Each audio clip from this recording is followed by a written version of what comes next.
Hey boys and girls, we're going to read our next chapter of the BFG, but before we do that, I wanted to send a quick shout out to Lily B, who has been reading along with us and also responded on Moby Max that right now she likes the movie better, but she's also enjoying the book and reading along with us. And also on Moby, I'll be giving some extra games to Lily, Patrick, Gracie, Landon, Brody, and Logan, who've all had really high scores on assignments they've been working on. So guys, be looking for those in your inbox soon. Okay, just one little way I can keep you going while we're all apart. Hope all is going well, and let's start our new chapter. It's called Frobscottle in Whizpoppers. This is one of my favorite chapters of the book, and it starts on page 64. By now, Sophie was beginning to feel not only extremely hungry, but very thirsty as well.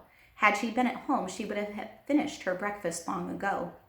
Are you sure there's nothing else to eat around here except those disgusting, smelly snozcumbers? She asked.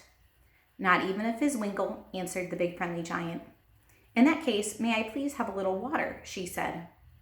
Water? Said the BFG, frowning mightily. What is water?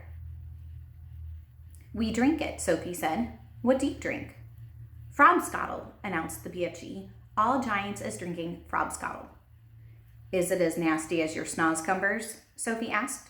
Nasty, cried the BFG. Never is it nasty. Frobscottle is sweet and jumbly. He got up from his chair and went to a second huge cupboard.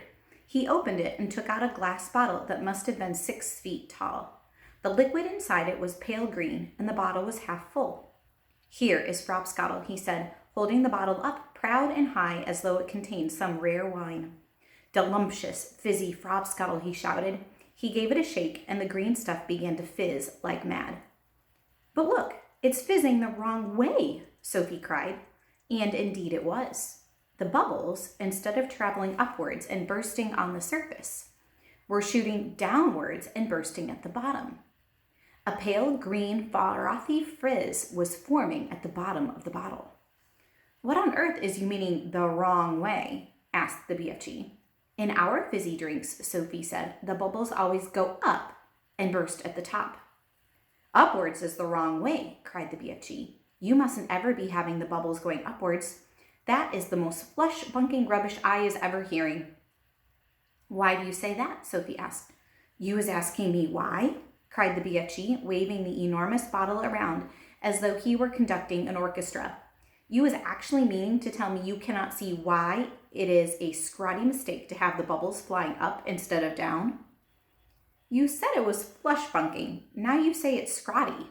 Which is it? Sophie asked politely.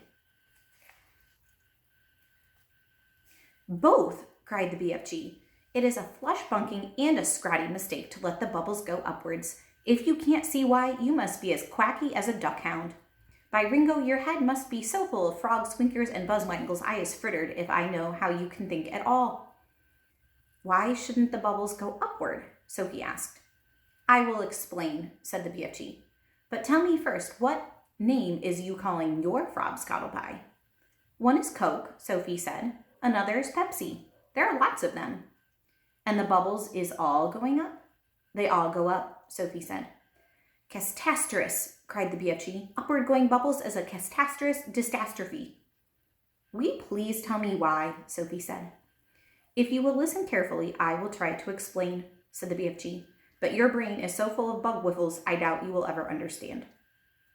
I'll do my best, Sophie said patiently. Very well then. When you is drinking this cokey drink of yours, said the BFG, it is going straight down into your tummy. Is that right? Or is it left? It's right, Sophie said. And the bubbles is going also into your tummy, right or left?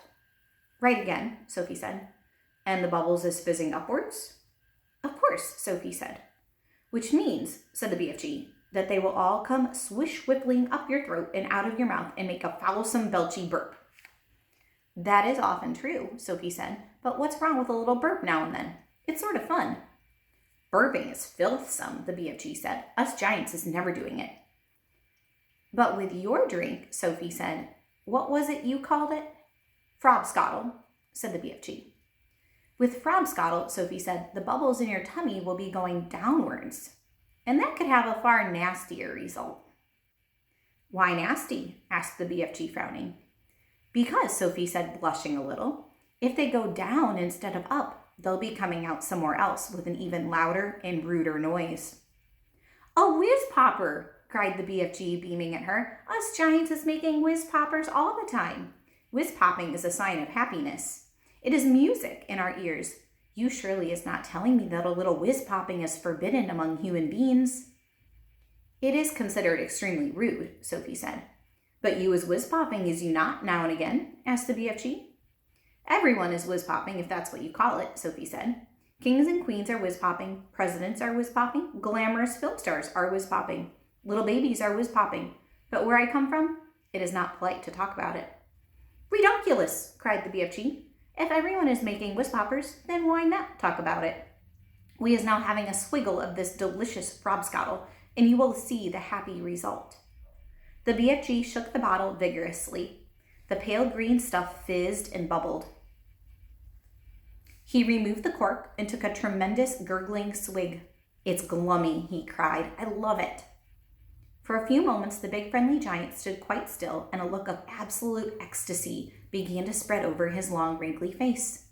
Then suddenly the heavens opened, and he let fly with a series of the loudest and rudest noises Sophie had ever heard in her life. They reverberated around the walls of the cave like thunder, and the glass jars rattled on their shelves. But most astonishing of all, the force of the explosions actually lifted the enormous giant clear off his feet, like a rocket. Whoopee, he cried, when he came down to earth again. Now that is whiz-popping for you. Sophie burst out laughing. She couldn't help it. Have some yourself, cried the BFG, tipping the neck of the enormous bottle towards her. Don't you have a cup? Sophie said. No cups, only bottle. Sophie opened her mouth, and very gently the BFG tipped the bottle forward and poured some of the fabulous Frobscottle down her throat. And oh gosh, how delicious it was. It was sweet and refreshing. It tasted of vanilla and cream with just the faintest trace of raspberries on the edge of the flavor. And the bubbles were wonderful. Sophie could actually feel them bouncing and bursting all around her tummy. It was an amazing sensation. It felt as though hundreds of tiny people were dancing a jig inside her and tickling her with their toes. It was lovely. It's lovely, she cried. Just wait, said the BFG, flapping his ears. Sophie could feel the bubbles traveling lower and lower down her tummy, and then suddenly, inevitably, the explosion came. The trumpets sounded, and she too made the walls of the cavern ring with the sound of music and thunder. Bravo, shouted the BFG, waving the bottle. You is very good for a beginner. Let's have some more.